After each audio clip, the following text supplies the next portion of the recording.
ಒಂದೆಡೆ ಹುಲಿ ಮತ್ತೊಂದೆಡೆ ಕಾಡಾನೆ ಉಪಟಳ. ಗುಂಡ್ಲುಪೇಟೆಯಲ್ಲಿ ಕಾಡಾನೆ ದಾಳಿಗೆ ಬೆಳೆ ನಾಶವಾಗ್ತಾ ಇದೆ. ಟೊಮ್ಯಾಟೊ, ಹತ್ತಿ ಬೆಳೆ ಕಾಡಾನೆ ನಾಶ ಮಾಡಿವೆ.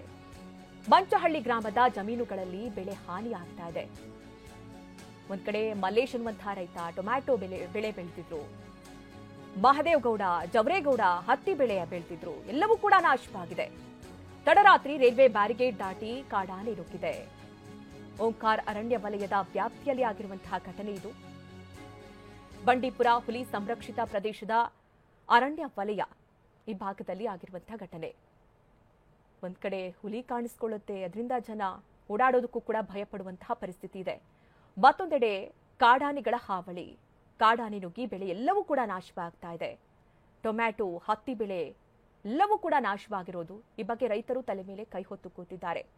ಅರಣ್ಯ ಅಧಿಕಾರಿಗಳ ವಿರುದ್ಧ ಆಕ್ರೋಶವನ್ನು ಹೊರಹಾಕ್ತಾ ಇದ್ದಾರೆ. ಜಮೀನುಗಳಲ್ಲಿ ಬೆಳೆ ಹಾನಿಯಾಗ್ತಾ ಇದೆ.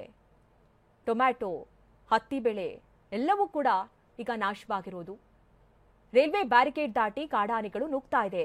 ಈ ಬಗ್ಗೆ ಕ್ರಮ ಕೈಗೊಳ್ಳಬೇಕು ಅಂತ ಹೇಳಿ ರೈತರು ಮನವಿಯನ್ನ ಮಾಡಿಕೊಳ್ತಾ ಇದ್ದಾರೆ.